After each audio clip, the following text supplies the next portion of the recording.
I found the note by accident. It was under the piano seat.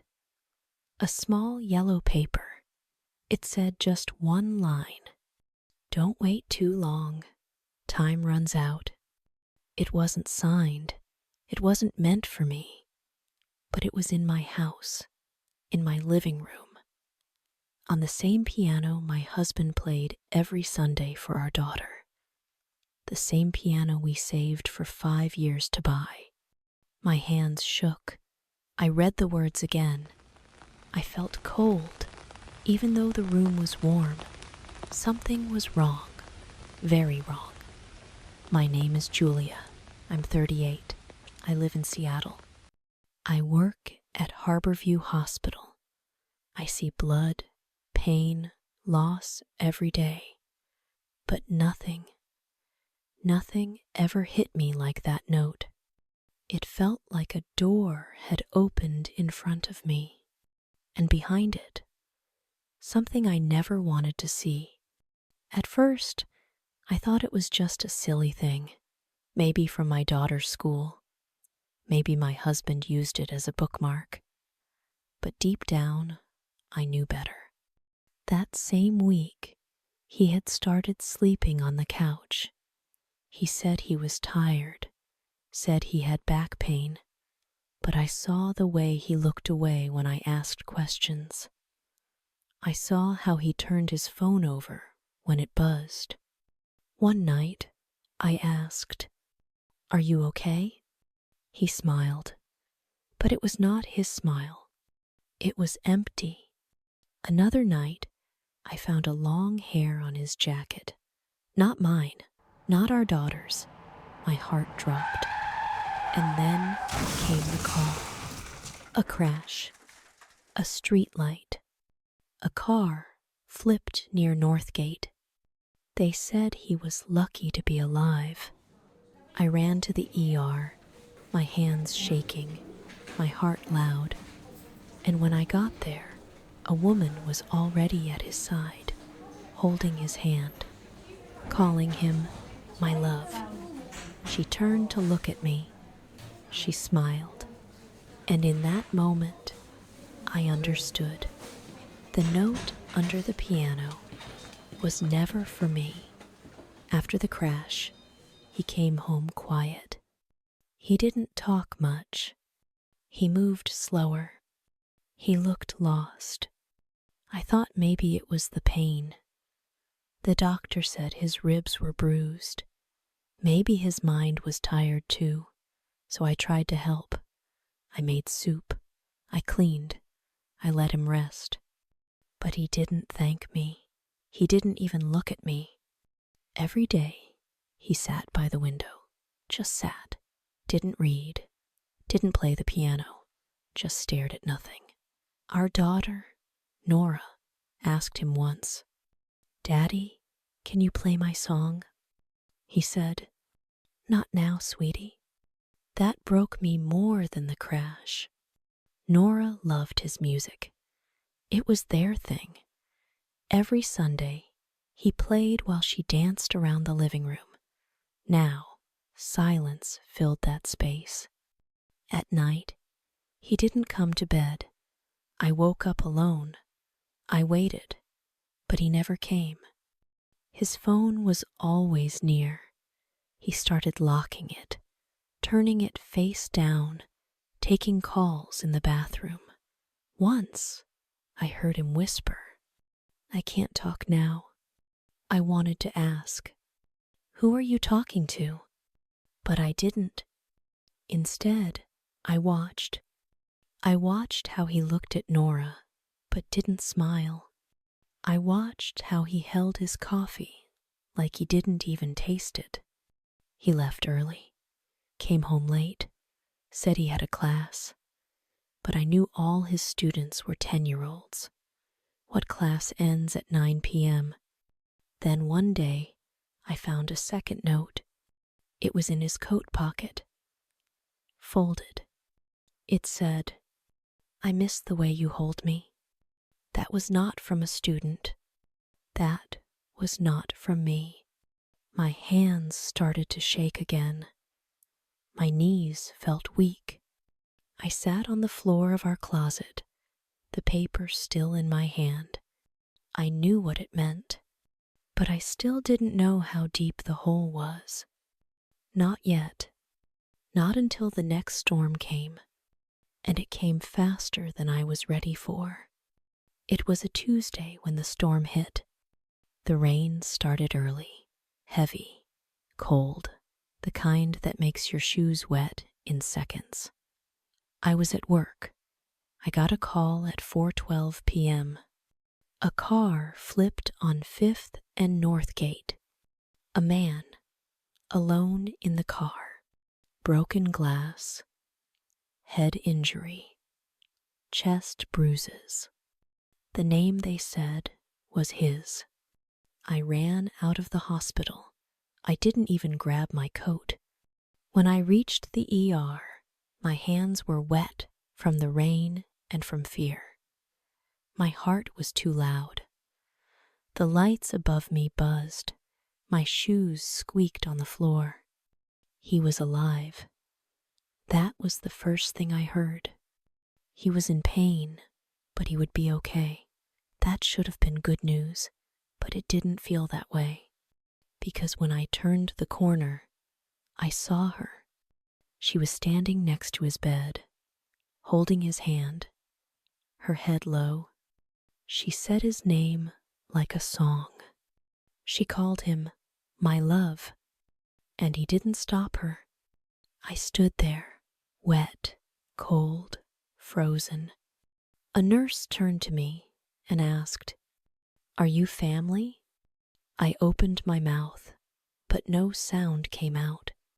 She looked at the other woman, then back at me.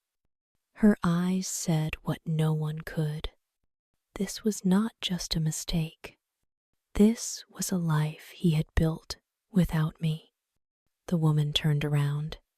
Her hair was long, dark, perfect.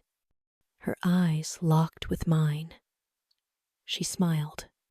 Not sorry, not small, but calm, like she had already won. I walked out of that room. The sky was still crying, but I felt nothing.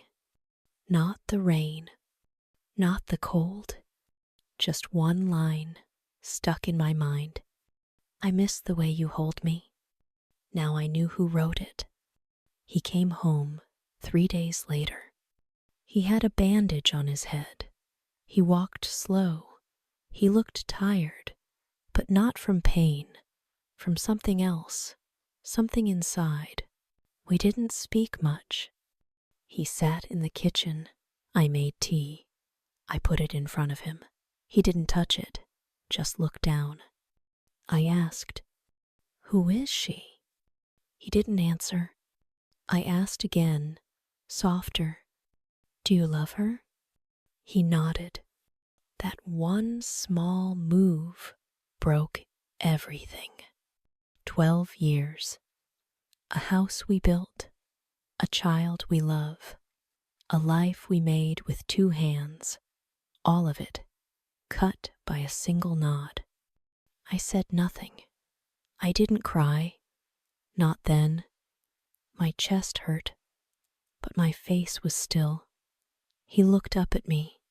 "I didn't mean for it to happen," he said. I laughed, a small, sad laugh. Things don't just happen. You let them. He didn't fight. He didn't explain. He stood up, walked to the closet, took out a bag, started packing. I watched in silence. He looked at me before leaving, not with guilt, not with shame, just tired. He said, "I'll talk to Nora soon." I said, "Don't come here again unless she asks." He opened the door. The cold wind blew in. Then he stepped out.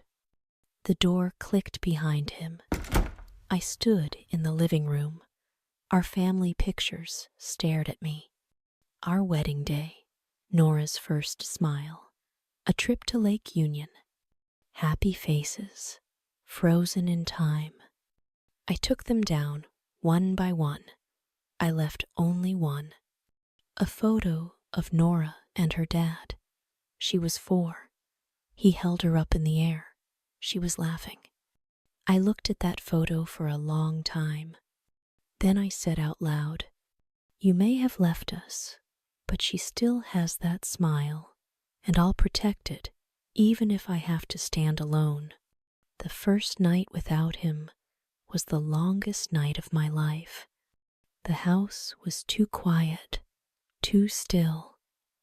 I walked from room to room, touching walls, chairs, door handles, like I had never seen them before. His shoes were still by the door. His coat still hung in the hall, but he was gone. At 2 a.m., I sat on the floor in the kitchen. I didn't cry. I just sat there, holding a cup of cold tea. I couldn't feel my hands. In the morning, Nora came down the stairs. Her hair was messy. She rubbed her eyes. She looked around. "Where's Dad?" I opened my mouth, but my throat closed. I wanted to lie. I wanted to say, "He went to work. He'll be back later." But I couldn't. I knelt down, held her small hands. "Sweetie," I said, "Dad doesn't live here now." Her face froze. Did I do something bad? My heart broke. No, baby. This has nothing to do with you." She looked down, then whispered, "Does he still love me?" I pulled her into my arms. "He loves you very much. That will never change." But deep inside, I was scared, because I didn't know what else might change. That week, I couldn't eat. I couldn't sleep. I went to work, but everything felt far away. I made dinner, but I didn't taste it. I smiled at Nora, but it didn't reach my eyes. At night, I lay in bed and stared at the ceiling. The space beside me was cold. Every corner of the house held his shadow. His coffee mug, his book on the nightstand, his smell on the pillow. I wanted to scream, but I stayed quiet. For Nora, I had to hold it together, even if every part of me was falling apart. 3 weeks after he left, I found a lump. It was small, on the left side. At first, I thought it was nothing, maybe just from stress. Maybe I was being too careful. But I work in a hospital. I knew what it could be. I didn't tell Nora. I didn't want her to worry. I just told her, "Mom needs to stay at work a bit longer this week." She nodded and went back to her drawing.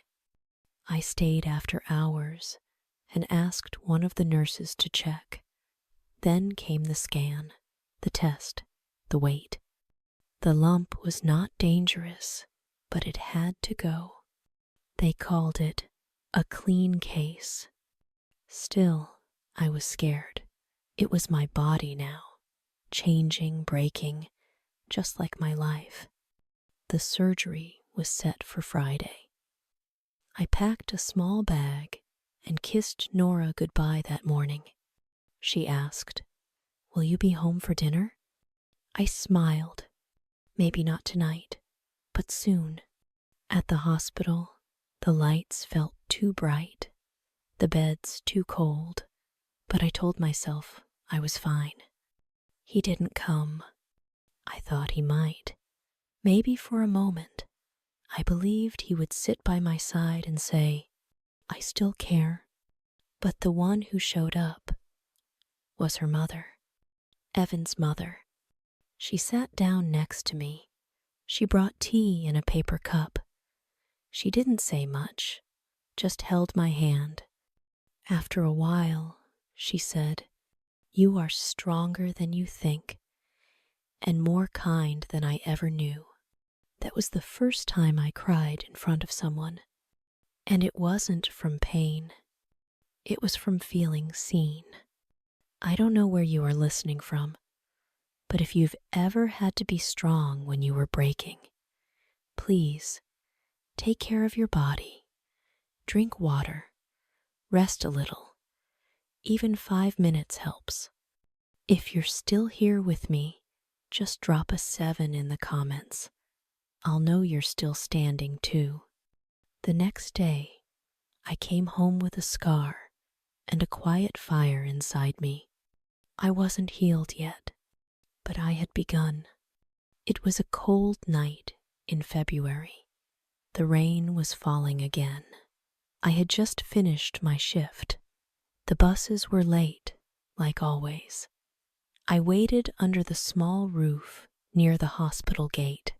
When the bus came, I was the last to get on. I sat near the back, close to the window. The glass was foggy. My coat was still damp. I held my bag close, like it could hold me together. There was a man 2 rows ahead. He looked old. His jacket was torn. His hair was white and wild. He turned around and looked at me. "You work at Harborview?" he asked. I nodded. My voice was too tired to speak. He smiled. It was small. Then he said, "You helped my grandson. He broke his arm last year. You gave him a red balloon after the cast." I blinked. I didn't remember the boy. I didn't remember the balloon. But he did. The man looked down. His hands were shaking. I wanted to say thank you. I was going through a hard time.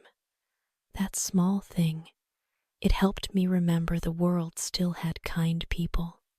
Something moved inside me. Something warm. I looked out the window again. Rain hit the glass like a soft drum. For the first time in weeks, I didn't feel empty. I didn't feel invisible. Sometimes we forget how much a small act can do. Sometimes we forget we matter. That night, I got off the bus 2 stops early. I walked home through quiet streets. Wet leaves stuck to my shoes. My fingers were cold, but I didn't care. I stood in front of my apartment door and looked up at the sky. It was dark, but I saw one small star. Just one. And it was enough. I went inside, made tea, and sat on the floor. No music, no light, just me and the quiet. I wasn't fixed, but I was still here. And that was a start. I moved into a small place near Green Lake. It was quiet. 1 bedroom, old floor. The windows let in soft light. I didn't have much.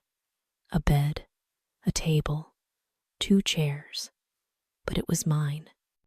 I painted the walls soft blue. I hung white lights near the window. I bought a plant I wasn't sure how to care for. I wanted to see if something could grow again. Every night after Nora fell asleep, I sat at the table with a cup of tea and a pencil. I didn't draw much in years, but now I didn't care if I was good. I just needed to feel something move from my hand to the page. At first, I drew lines, then shapes, then a small tree with no leaves.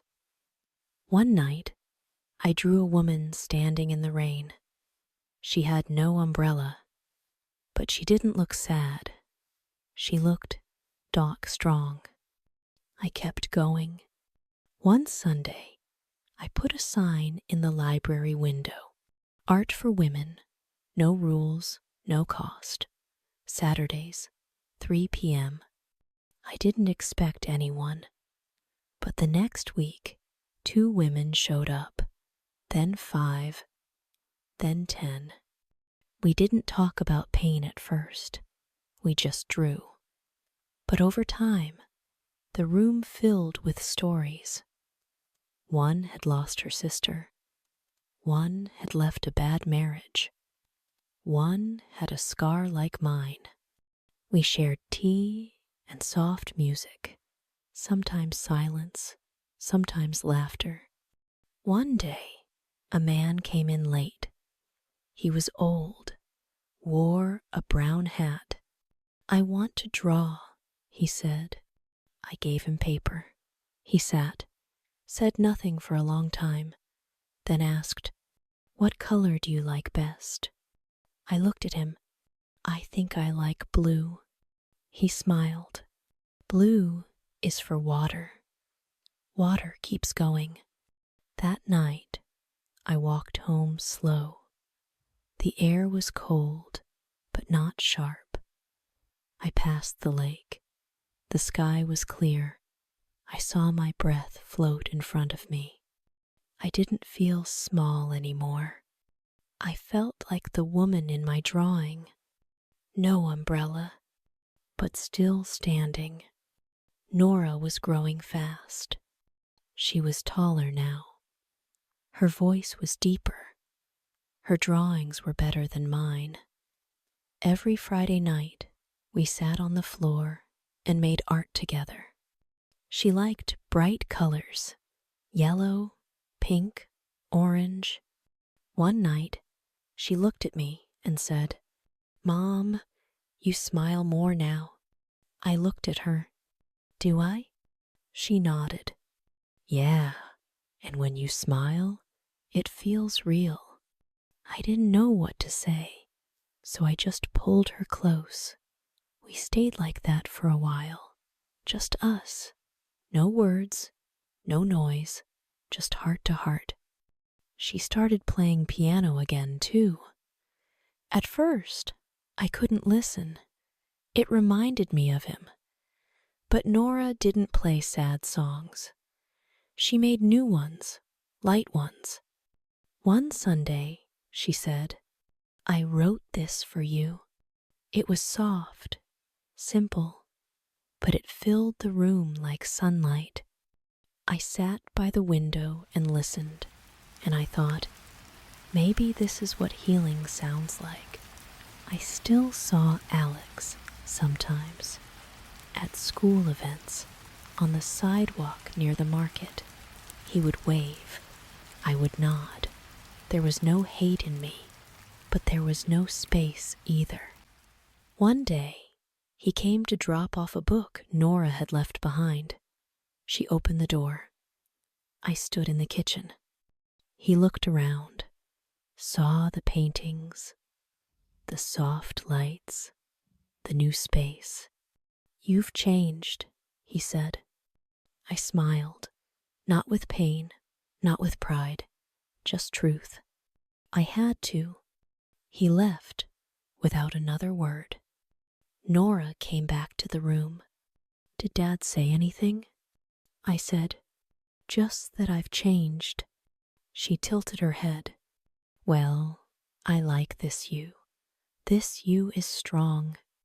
That night, I sat alone after Nora slept. I didn't cry. I didn't miss the past. I didn't ask why anymore. Instead, I looked around my small blue room, full of art, music, and light, and I thought, this life may not be what I planned, but it's mine. And I'm not just living it, I'm building it. 2 years passed.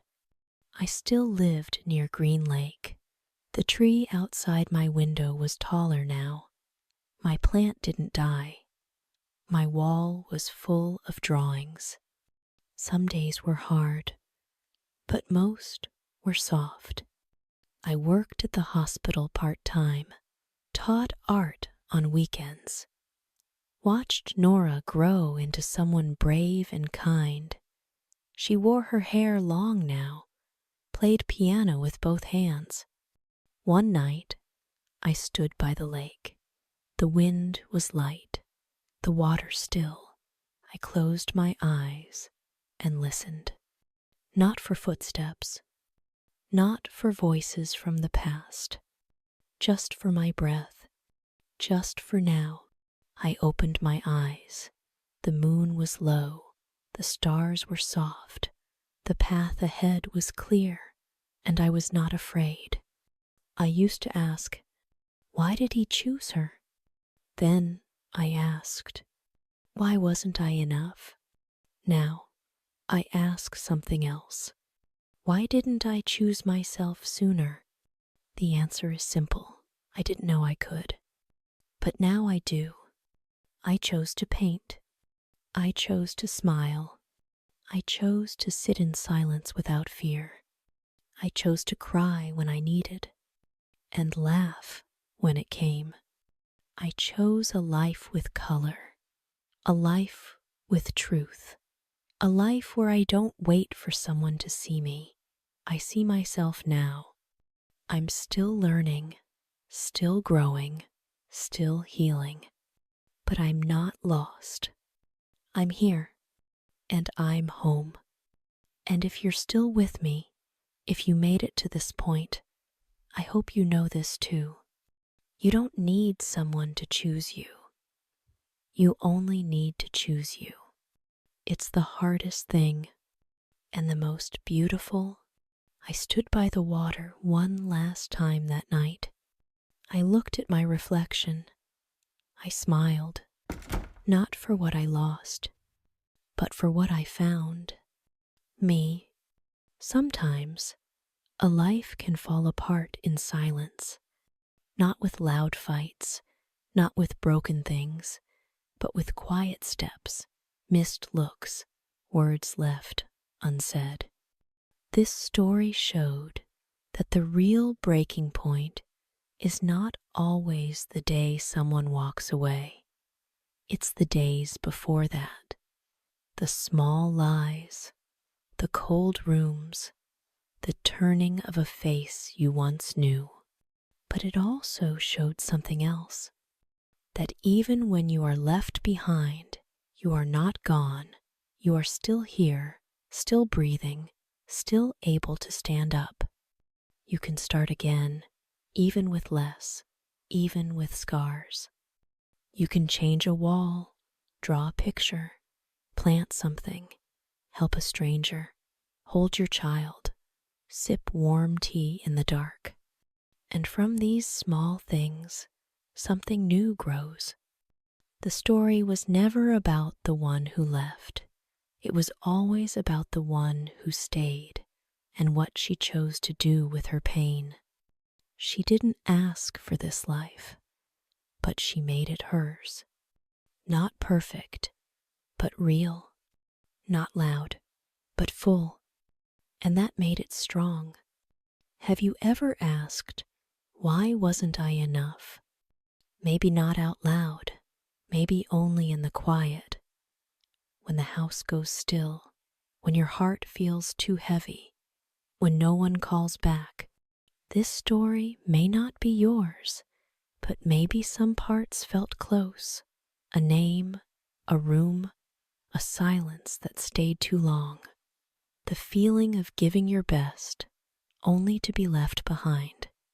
But what if the story isn't about being left? What if it's about what comes next? The moment you decide to hold your own hand, the day you smile without needing a reason, the night you sleep without waiting for a door to open. You don't have to be perfect, you just have to begin. And if this story touched you, even in a small way, and maybe think of someone who needs to hear it too, a friend, a sister, a quiet soul who hides their tears well, share this with them, not just to help, but to say, I see you, to say you're not alone. Sometimes a small story is the light someone needs, and they might thank you for it one day when they feel strong again. If you liked the story, comment number 7. If you think the story could be better, comment number 8. We are always here, working hard to bring you the best stories. Thank you for watching, our dear friends. Your support means everything to us. See you in the next story.